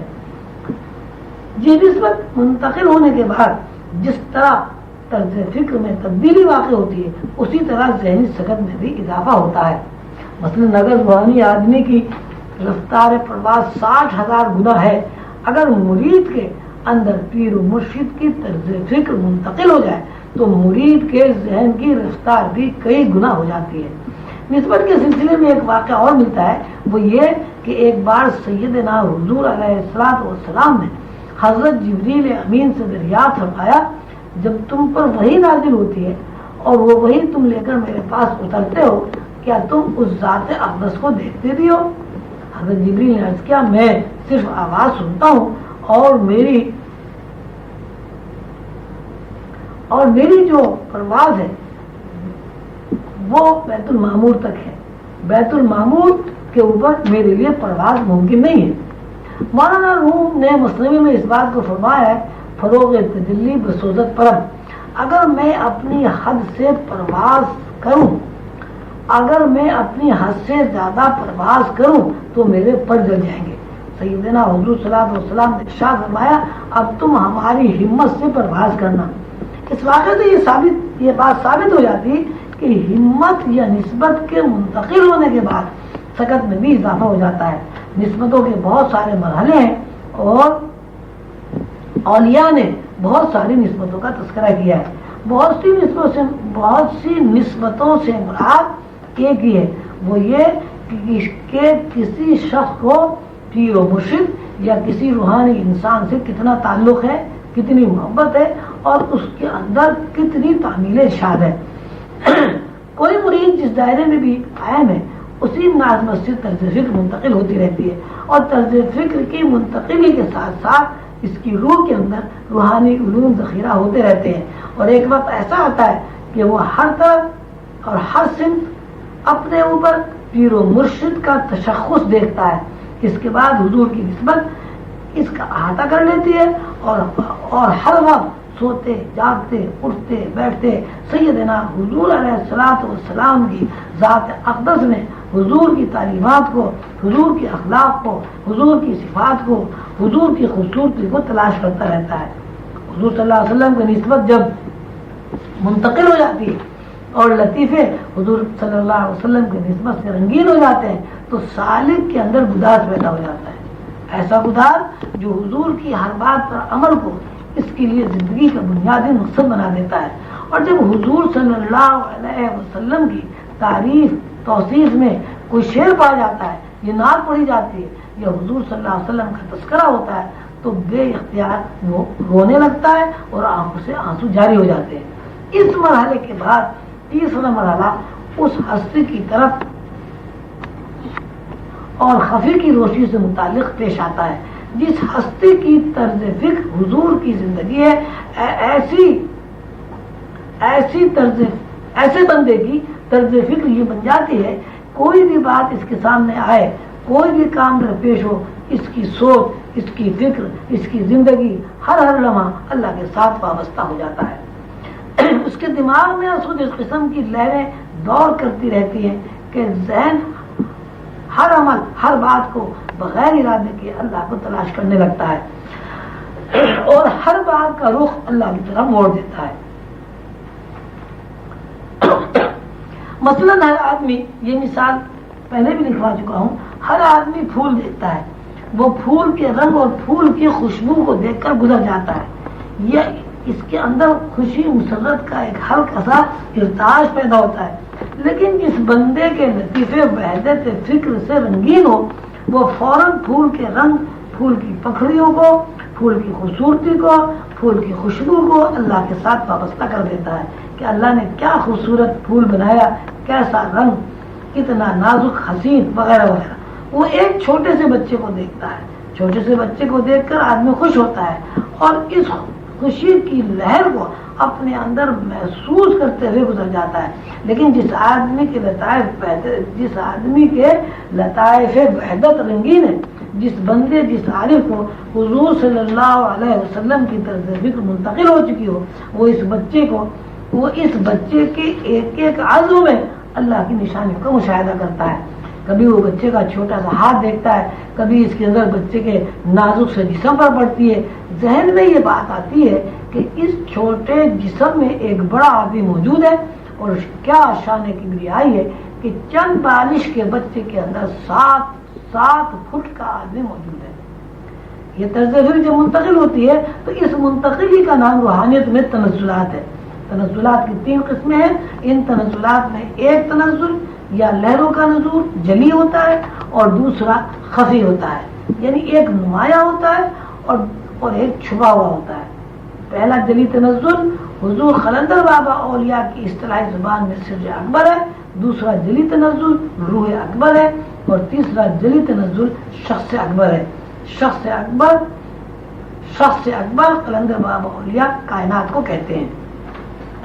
نسبت کے بیان میں یہ بتایا جا چکا ہے کہ نسبت سے مراد دراصل طرز فکر کی منتقلی ہے۔ جیسے جیسے نسبت کا نزول سالک کے دماغ پر ہوتا رہتا ہے، اسی مناسبت سے مرشد یا کسی روحانی انسان کی طرز فکر منتقل ہوتی رہتی ہے اور ایک وقت ایسا آتا ہے کہ مراد کی پوری طرز فکر مرید کی زندگی بن جاتی ہے۔ یعنی جس طرح مراد دنیاوی معاملات کا حل غیر ارادی طور پر اور اختیاری طور پر اللہ کی طرف موڑ دیتا ہے، یا ہر ہونے والی یا نہ ہونے والی چیز یا عمل کو اللہ کی طرف سے سمجھتا ہے، اسی طرح مرید بھی یہی عمل کرتا ہے۔ یہ نسبت دراصل مراد کی طرز فکر مرید کے اندر منتقل ہونے کا ایک وصف ہے۔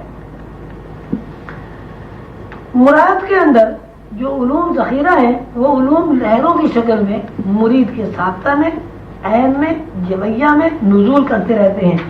ان تنزلات کی 3 صورتیں ہیں یا تنزلات کے 3 رخ ہیں۔ ہر تنزلات کے ساتھ ایک صورت یا ایک رخ واضح ہوتا ہے اور دوسرا رخ چھپا ہوا یا غیر واضح ہوتا ہے۔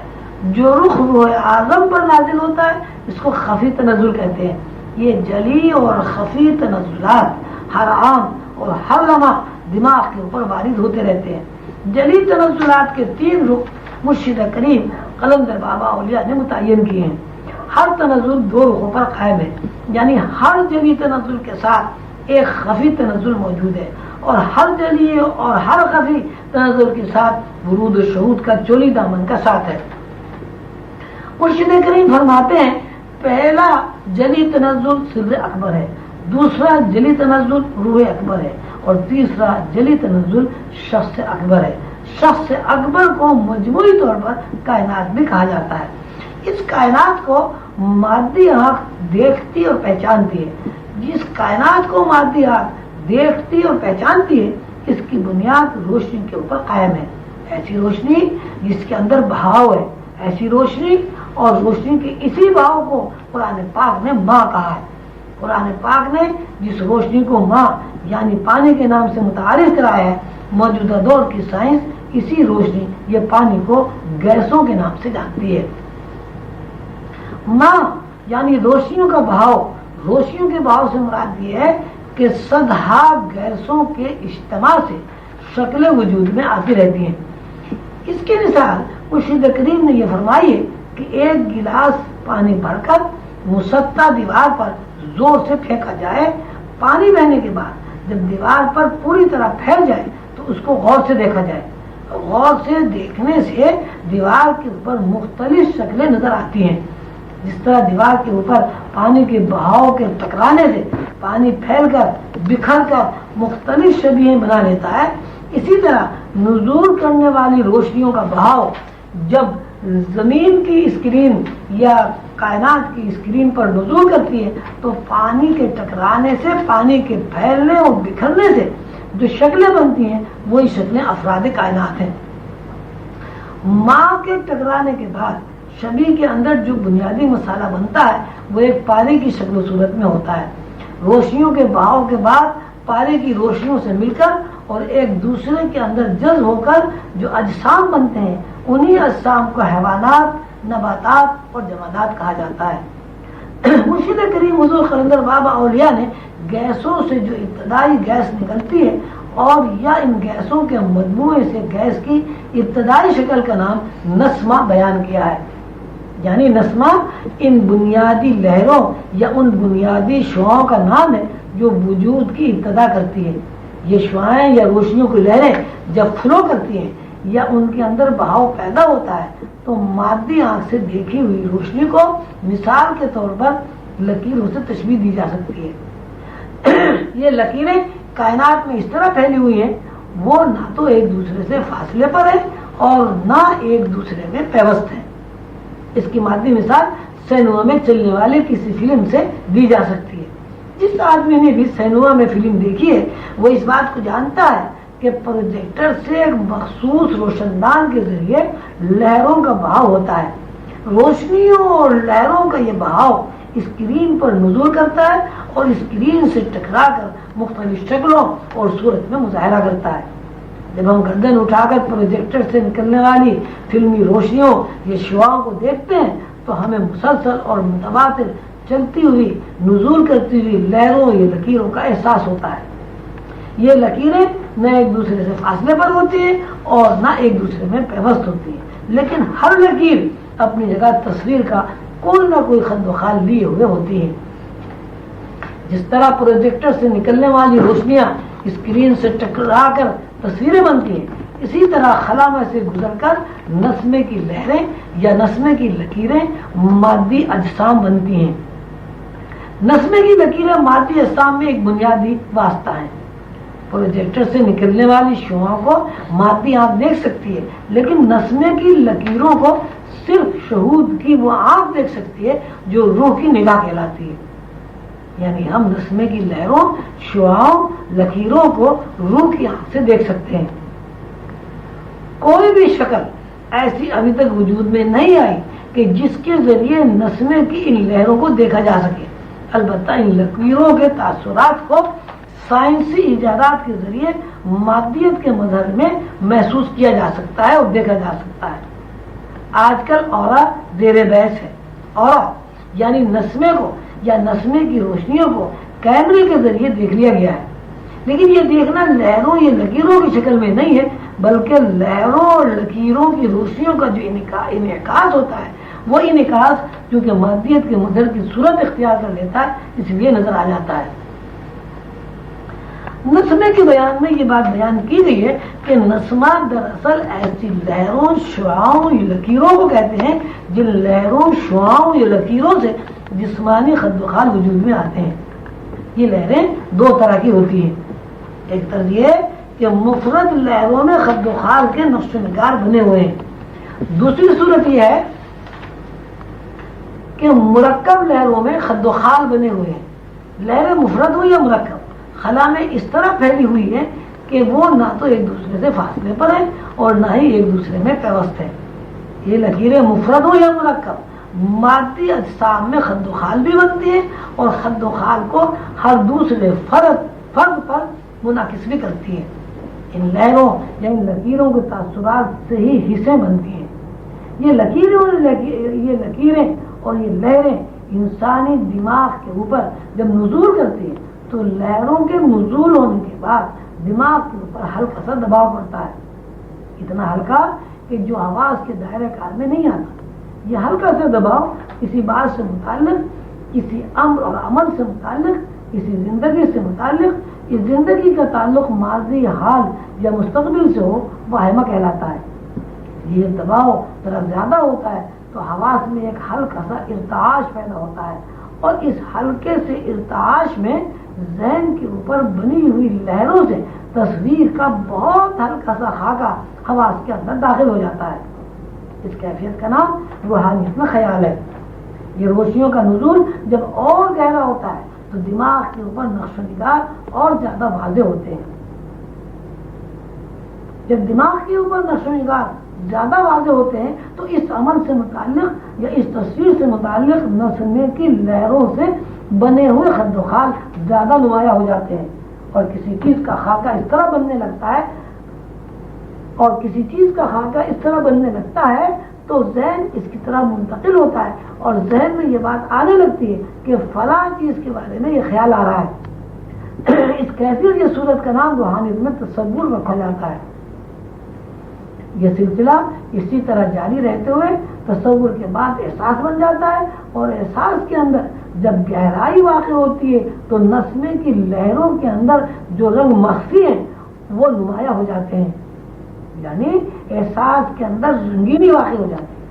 جب احساس کے اندر رنگینی واقع ہو جاتی ہے تو وہ کیفیت جس کو ہم نے ابھی واہمہ، خیال، تصور اور احساس کا نام دیا ہے، اپنے پورے خد و خال کے ساتھ مظہر بن کر ہماری مارتی آنکھوں کے سامنے آ جاتا ہے۔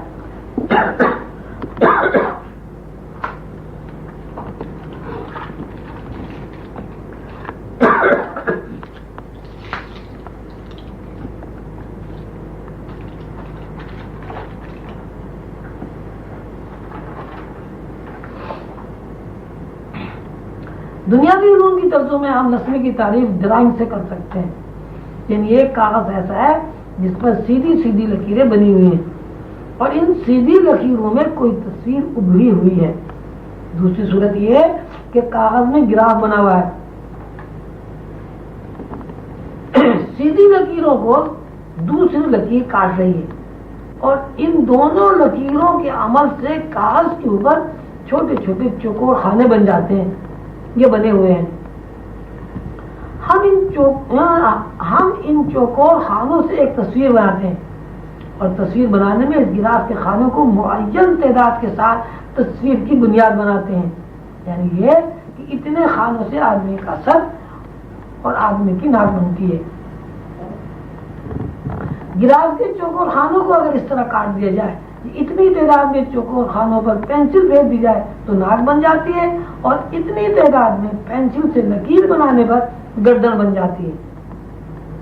یعنی ہم ان خاکوں کے ناک اور ان خاکوں کی تعداد سے مختلف اعضاء کی ساخت کا تناسب قائم کرتے ہیں۔ مطلب یہ ہوا کہ یہ گراف تصویروں کا اصل ہے، یعنی وہ لکیریں مفرد ہوں یا مرکب تصویر کی اصل ہے۔ بالکل اسی طرح نسمے کی لکیریں مادی اجسام کی ساخت میں اثر کا کام دیتی ہیں، اور انہی لکیروں کی ضرب تقسیم سے نوعیں بنتی ہیں اور نوع کے خد و خال وجود میں آتے ہیں۔ تو محفوظ کے قانون کی روح سے دراصل یہ لکیریں یا بے رنگ شعاؤں کے بارے میں ابھی عرض کیا جا چکا ہے کہ احساس میں رنگینی پیدا ہونے کے بعد خد و خال مظہر بنتے ہیں، لیکن جب تک احساس کے اندر گہرائی اور رنگینی پیدا نہیں ہوتی اس وقت تک ہم لہروں، لکیروں یا شعاؤں کو کسی رنگ کا نام نہیں دے سکتے۔ اس لیے مادی آنکھ ان کا احاطہ نہیں کر سکتی۔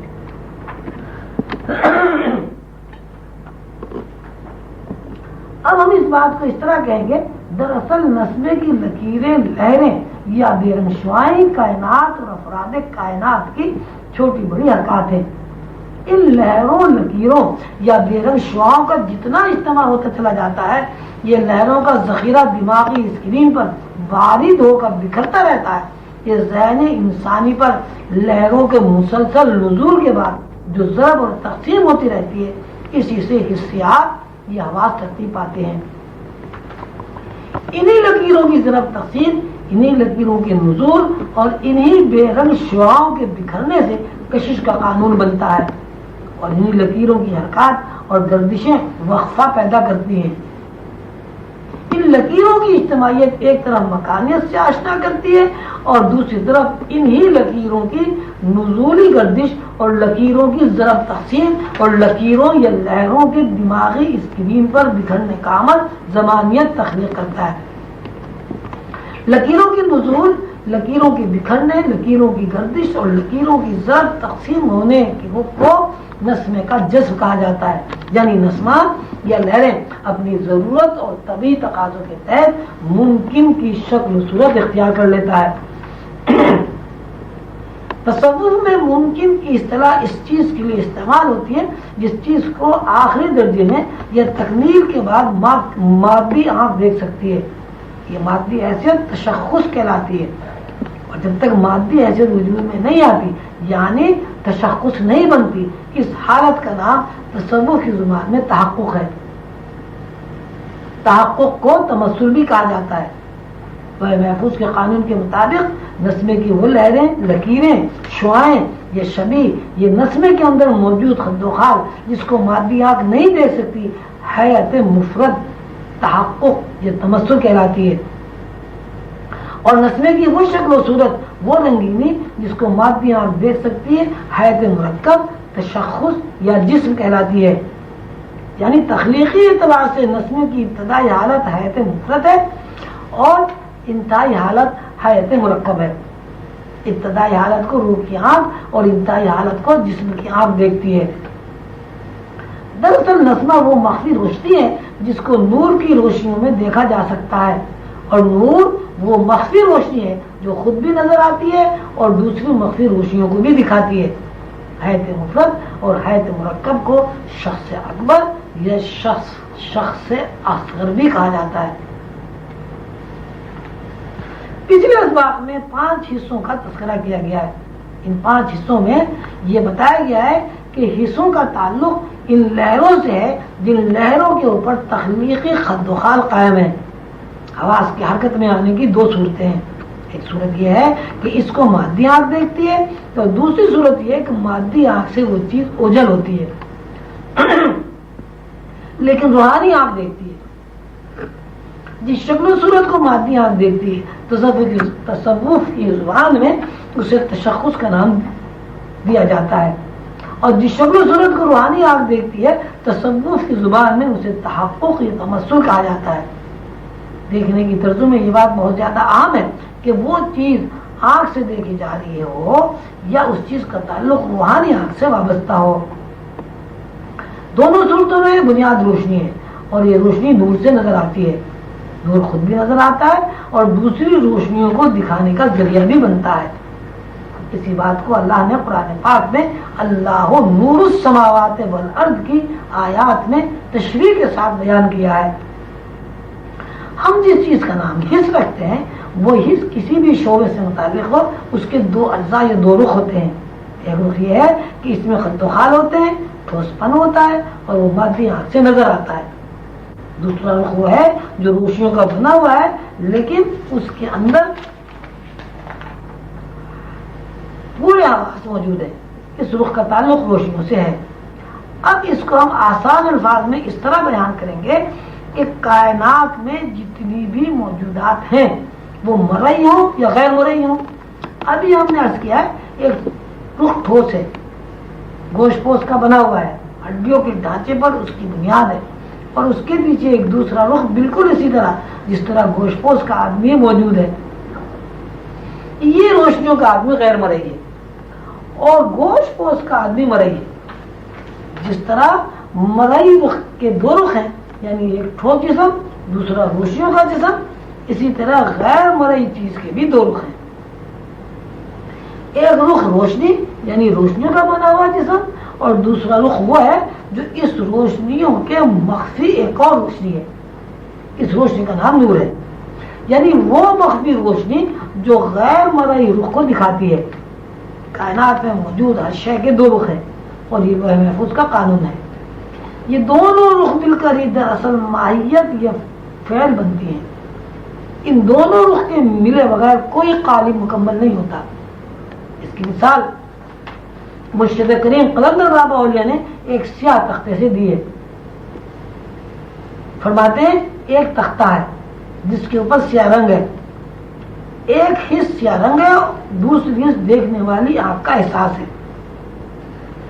یعنی ایک حص سیاہ رنگ کی اپنی ایک حیثیت ہے اور دوسرا رخ یہ ہے کہ آنکھ نے سیاہ رنگ کو دیکھ کر محسوس کیا۔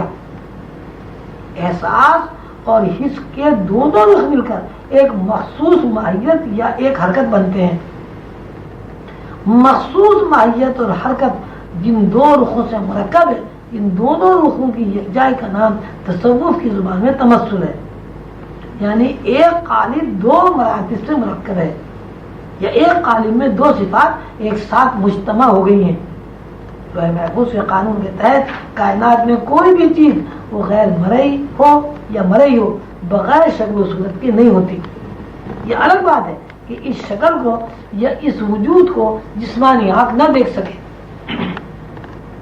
لیکن روح کی آنکھ اس وجود کو اسی طرح دیکھتی ہے جس طرح کہ جسمانی آنکھ کسی مادی قالب کو دیکھتی اور محسوس کرتی ہے۔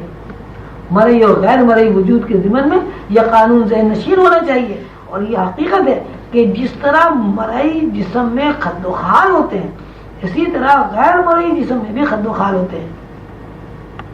غیر مرئی جسم کو جس میں خد و خال ہوتے ہیں ہیولا کہتے ہیں۔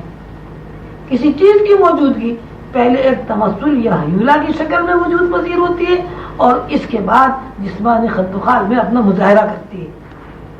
جب تک شکل و صورت ہیولا کے اندر موجود ہے اس وقت تک اس کو نسمہ مفرد کہتے ہیں، اور جب نسمہ مفرد یا غیر مرئی وجود مادی جسم میں اپنا مظاہرہ کرتا ہے تو اس مظاہرے کو نسمہ مرکب کہا جاتا ہے۔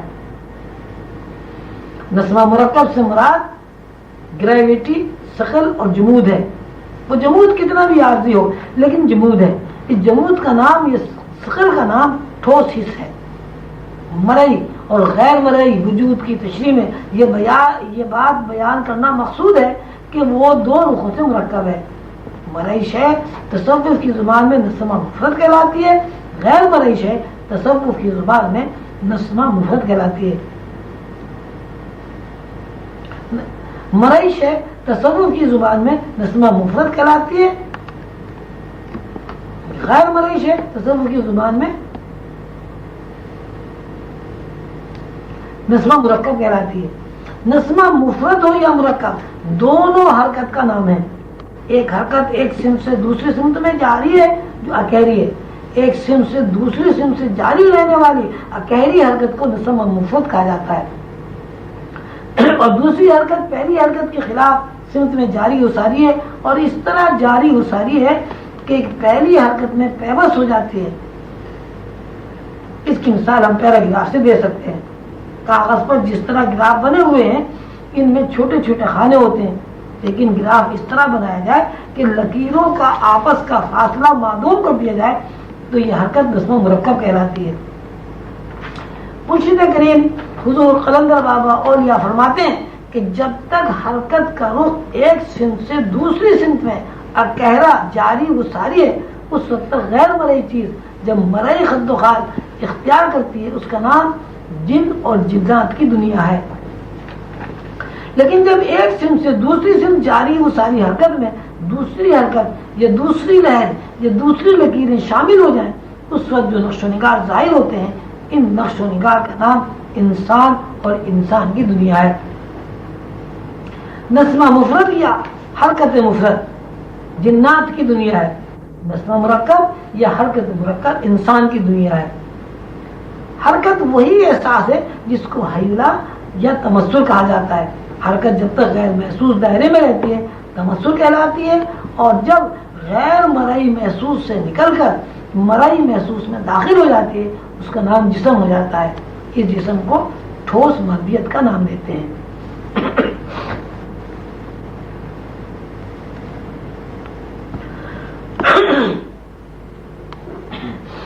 یہ بات پوری طرح واضح ہو چکی ہے کہ انسان اور انسان کی دنیا، جنات اور جنات کی دنیا اور سارا کائناتی ڈھانچہ اور سارا ماورائی نظام لہروں کے تانے بانے کے اوپر بنا ہوا ہے.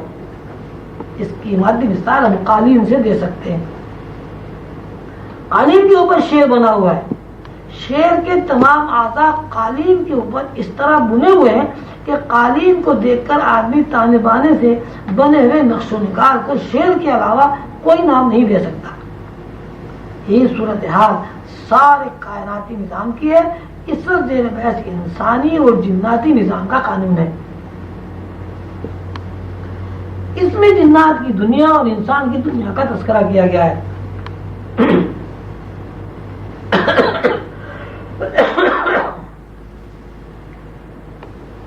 انسان کے اندر یہ انسانی تخلیق میں نور کی لہریں کام کر رہی ہیں. بالکل اس طرح جیسے کپڑے میں دو تار ہوتے ہیں، ایک تار طول اور سیدھا ہوتا ہے اور دوسرا تار عرض میں ہوتا ہے، اور ہر تار کو کراس کرتا ہوا دونوں تاروں کو خانوں کی شکل میں ایک جان کر دیتا ہے. دونوں خانے تار کے ساتھ اور دوسرے دھاگوں کے ساتھ اس طرح پیوست ہیں کہ ان میں کوئی فاصلہ نظر نہیں آتا، لیکن ساتھ ساتھ الگ الگ بھی ہیں. دوسری صورت یہ ہے کہ تانے اور بانے کے تار مل کر ایک مربع کی شکل میں خانے بناتے ہیں جس کو عرف میں